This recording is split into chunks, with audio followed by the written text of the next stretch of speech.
رضی اللہ تعالیٰ عنہ جب کسی معذور مجاہد کو دیکھتے اس کی بڑی عزت کرتے، بے حد اس کی عزت کرتے۔ ایک مرتبہ عمر رضی اللہ تعالیٰ عنہ وظائف تقسیم کر رہے تھے تو ایک مجاہد کو دیکھا، اس کے چہرے پہ زخم تھا۔ عمر رضی اللہ عنہ سے پوچھا کہ اے مجاہد تیرے چہرے پہ یہ زخم کیسا ہے، کیوں آیا ہے، کیا وجہ بنی؟ تو اس صحابی نے عرض کیا کہ یا امیر المومنین فلاں غزوے کے اندر میں کملی والے کے ساتھ مل کے جہاد کر رہا تھا تو اس وقت میرے چہرے پہ یہ زخم آیا تھا۔ تو عمر رضی اللہ تعالیٰ عنہ کو میرے محمد مصطفیٰ کا زمانہ یاد آ گیا،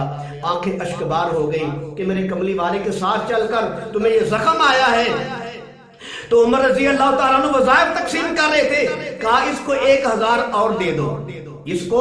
1000 اور دے دو، یہ نبی کے پیچھے غزوات میں شامل تھا، اس نے میرے محمد مصطفیٰ کے ساتھ زخم کھایا ہے، یہ بڑا عظیم مجاہد ہے، اس نے میرے کملی والے کی زیارت کی ہے، اس کو 1000 اور دے دو۔ 1000 دے دیا گیا، جو پہلے وظیفہ ملا تھا اس کے علاوہ کہا 1000 اور دے دو، اس کو 1000 دے دیا گیا۔ پھر عمر رضی اللہ فرمانے لگے 1000 اور دے دو، اس کو 1000 اور دے دیا گیا، 2000 بن گئے۔ پھر عمر بن خطاب نے فرمایا اس کو 1000 اور دے دو، 3000 جو پہلے دیا تھا اس کے علاوہ 3000 درہم اور دے دیے۔ پھر وہ آدمی، وہ صحابی جو تھا وہ شرمندہ سا ہوا چلا گیا۔ تو عمر رضی اللہ عنہ نے صحابہ سے پوچھا وہ آدمی کیوں چلا گیا ہے؟ تو صحابہ نے عرض کیا یا امیر المومنین آپ نے اتنا دیا ہے، اتنی آپ نے عطا کی ہے، وہ آپ کی عطا، آپ کی جود و سخا دے کر وہ شرمندہ سا ہو کے چلا گیا ہے۔ تو عمر رضی اللہ تعالیٰ نے فرمایا، بڑا پیارا جملہ فرمایا، میں قربان عمر بن خطاب کی زبان مبارک پر، فرمایا اس نے میرے کملی والے کے پیچھے چل کے جہاد کیا ہے، میرے نبی کے پیچھے غزوہ اس نے لڑا ہے، فرمایا اگر وہ اٹھ کے نہ جاتا تو میں 1000 کر کے سارے ہی اس کو دے دیتا۔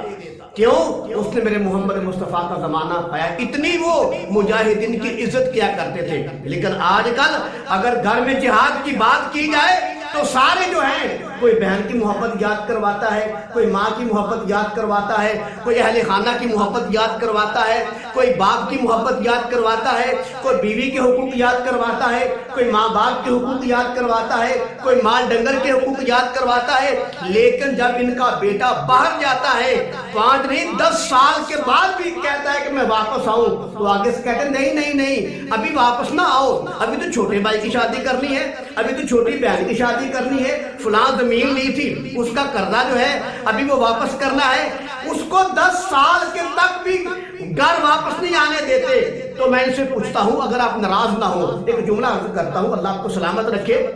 جب ان کے سامنے جہاد کی بات کی جاتی ہے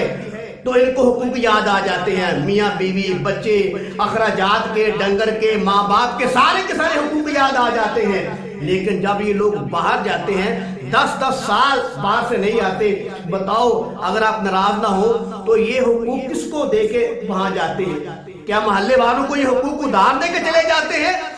جب دین کی بات ہوتی ہے تو حقوق یاد آ جاتے ہیں، جب دنیا کی بات آتی ہے تو کوئی حقوق ان کو یاد نہیں آتا۔ ابھی چند دن پہلے کی بات ہے، ایک آدمی اینکر کو یہ سوال جواب کے اندر بات بتا رہا تھا کہ میں 20 سال تک باہر رہا اور 20 سال تک میں اپنی بیوی کو خرچہ دیتا رہا، اس نے پیچھے سے یاری لگا لی اور اب میں باہر سے آیا ہوں، میرے بازو کو فالج ہو گیا ہے، میری طبیعت خراب ہو گئی ہے اور میری بیوی جو ہے پیچھے یاری لگا کر بیٹھی ہوئی تھی، اپنے یار سے یاشیاں کرتی رہی، میں پیسہ بیچتا رہا، وہ یاشیاں کرتے رہے، اب میری بیوی اس سے بھاگ گئی ہے۔ تو میں اگر آپ ناراض نہ ہو بھائی، میں بار بار کہہ رہا ہوں آپ ناراض نہ ہو، بات یہ ہے کہ تم کو کس نے کہا کہ 20 سال تک تو باہر کے ملک میں رہے؟ شادی کرانے کا مقصد کیا ہوتا ہے؟ شادی کا مطلب کیا ہوتا ہے؟ کیا عورت کے جذبات نہیں ہوتے؟ کیا مرد کے جذبات نہیں ہوتے؟ شادی کرانے کے بعد تو 20 سال تک باہر رہا، میں کہتا ہوں قصور تیرا ہے، بیوی کا قصور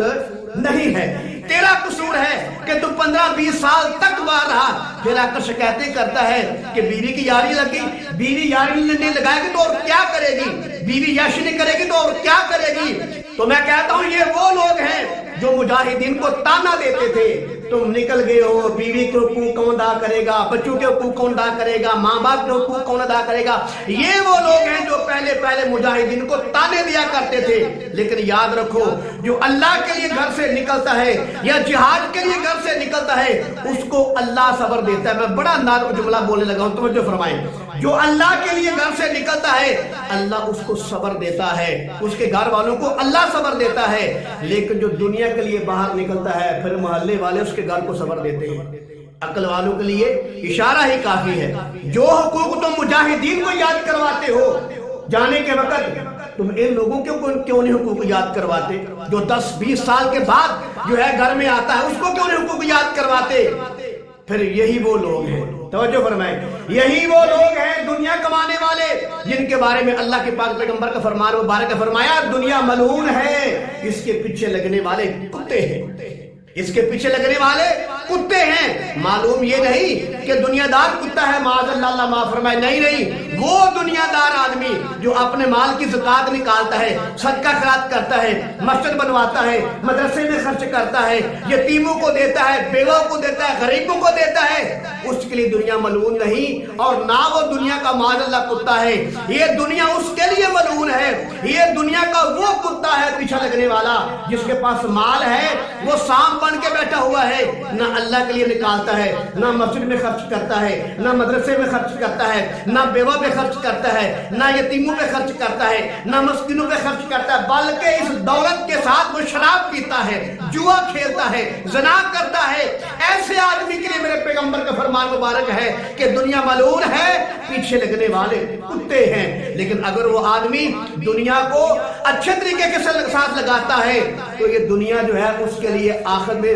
ذخیرہ بن جاتی ہے، جنت کا سامان بن جائے گی۔ اسی دولت کی وجہ سے اللہ اس کے جہنم کے عذاب کو دور فرمائے گا اور جنت الفردوس میں اعلیٰ مقام نصیب فرمائے گا۔ وہ آدمی جو دنیا نہیں کماتا بلکہ دنیا کو کماتا ہے دین پہ لگانے کے لیے، وہ دنیا پر بھی عمل کرتا ہے، دین پر بھی عمل کرتا ہے، تو لہذا وہ اپنے گھر والوں کے حقوق بھی ادا کرتا ہے، دین کے حقوق بھی ادا کرتا ہے۔ تو میں عرض کر رہا تھا کہ عمر رضی اللہ تعالیٰ عنہ جب معذور کسی صحابی کو دیکھ لیتے جو مجاہد معذور ہوتا تھا اس کی بے حد عزت کرتے تھے۔ لیکن آج کل یہ جو سیاسی لوگ ہیں، سیاسی جماعتیں ہیں، سیاسی پارٹیاں ہیں، ان کے پیچھے چل کر اگر کسی کو فیر لگے یا بازو ٹوٹے یا ٹانگ ٹوٹے،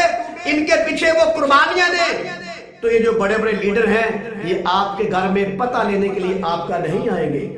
آپ کے لیے وہ ہدیہ لے کے نہیں آئیں گے، آپ کے لیے وظیفہ لے کے نہیں آئیں گے، آپ کو پروٹوکول نہیں دیں گے، وہ تو آپ کو جانتے نہیں تم ہے بھی کہ نہیں ہے،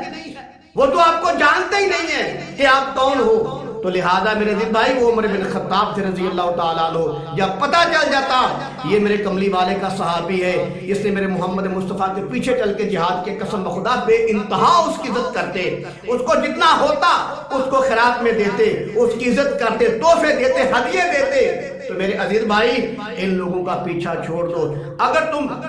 کامیابی چاہتے ہو تو آؤ صحابہ کا دامن پکڑ لو، انشاءاللہ دنیا میں بھی تم عزت پاؤ گے اور آخرت میں بھی اللہ تمہاری عزت کرے گا۔